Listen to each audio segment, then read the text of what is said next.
में एक चोरों का सरदार था। उसका नाम मंगल दादा था। कल मैंने तुम दोनों को 1000 रुपए दिए थे, उन्हें दुगना करने के लिए कहा था। क्या हुआ उन पैसों का?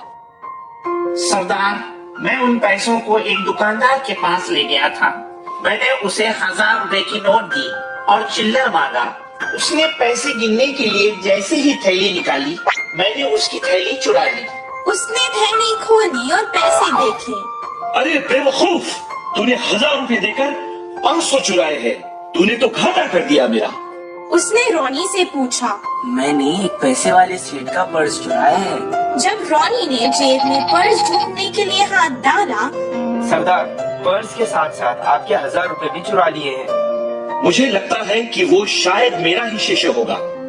मैं तुम दोनों को आज फिर एक काम दे रहा हूँ। अगर तुम इसमें नाकाम हो गए तो मैं तुम दोनों को पास नहीं करूँगा, और अगर मैंने पास नहीं किया तो तुम कभी चोर नहीं बन पाओगे। दोनों रोनी और जॉनी उसके सामने हाथ जोड़कर विनती करने लगे कि ऐसा मत करो। अच्छा, ये काम कर दो, मैं तुम दोनों को पास कर दूंगा। पास के एक गांव में एक राजा का महल है। उस महल में जाकर कुछ जेवर चुरा कर ले आओ। दोनों रात में चलते चलते महल आ गए। वो धीरे से महल के अंदर आ गए और कुछ जेवर चुराने लगे। जेवर चुराकर वो महल से बाहर आ गए। दोनों एक पास के घर के आंगन में आ गए। जब उन्होंने जेवरों की थैली खोली तो उसमें बहुत सारे जेवरात थे। उन लोगों ने सोचा कि उनमें से कुछ कीमती जेवर वो ले लेंगे और आधे आधे बांट लेंगे। वो दोनों जेवरों को बांट रहे थे, तभी उनकी नजर पास की जादुई घड़े पर गई। उस घड़े को देखो, उसमें शायद कुछ कीमती चीजें होंगी।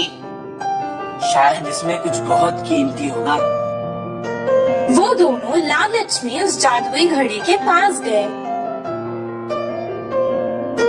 1, 2, 3। जैसे ही उसने घड़ा खोला, उन दोनों पर मारों की बारिश होने लगी। बचाओ बचाओ अम्मा, बचाओ। वो सारा गांव बचाओ बचाओ कहकर फिरने लगे। बचाओ बचाओ अम्मा, बचाओ। उस घर की खिड़की में खड़कर वो माँ और बेटे बहुत खुश हुए, क्योंकि उनको ये मारों का अनुभव था। मारों से बचने के लिए वो तुरंत सारे जेवर उसी घर में छोड़कर भाग गए। इस कहानी से हमें ये शिक्षा मिलती है कि बुरों के साथ बुरा ही होता है। 3 मित्रों की कहानी। धर्मपुर नामक गांव में राम, सोम, गोपी नामक 3 मित्र रहते थे। तीनों आजू बाजू के घरों में ही रहने से 3 खेती का काम करते हुए बहुत अच्छी मित्रता से रहते थे। पहले ही चर्चा करके एक ही फसल उगाते थे। सब एक समान का लाभ रखते थे। किसी भी मुश्किल में एक दूसरे की मदद करते थे। ऐसे दिन बीतते गए। उस वर्ष बारिश न गिरने पर फसलें बहुत खराब हो गई, कई नष्ट हुए।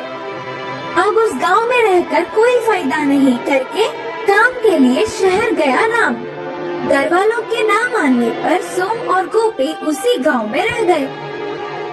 शहर गए हुए राम को अच्छे जमींदारों के पास काम मिली। उधर विश्वास से काम करके अच्छी कमाई की। सोम और गोपी तो हमेशा की तरह जीने लगे। एक दिन राम अपने गांव आकर सोम और गोपी से मिला। अपने मित्र के शहर जाकर अच्छी कमाई करने पर बाकी के दोनों खुश हुए। मैंने शहर जाकर कमाए हुए पूरे पैसे को इस पोटली में बांध कर रखा।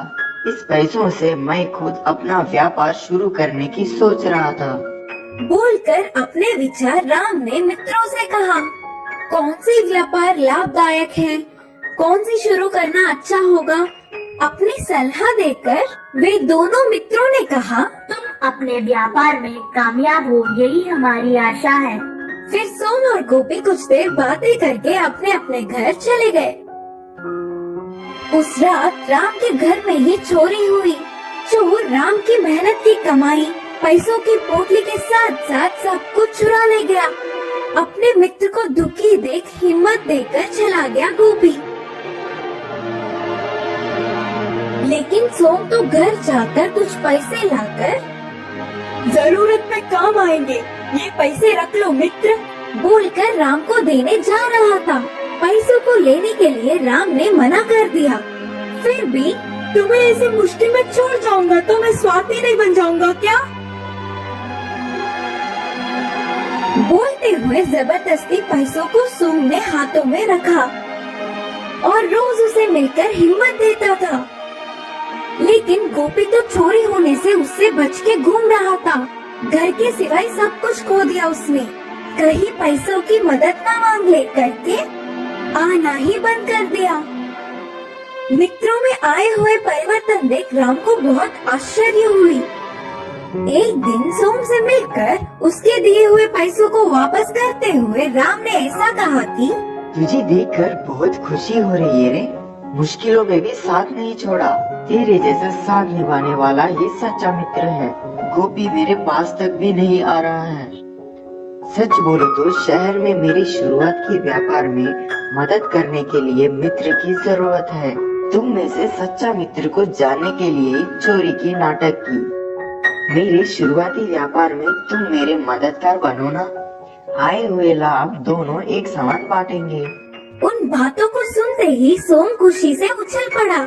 थोड़े समय में ही राम और सोम व्यापार शुरू करके थोड़े समय में ही अच्छा नाम और पैसे कमाए।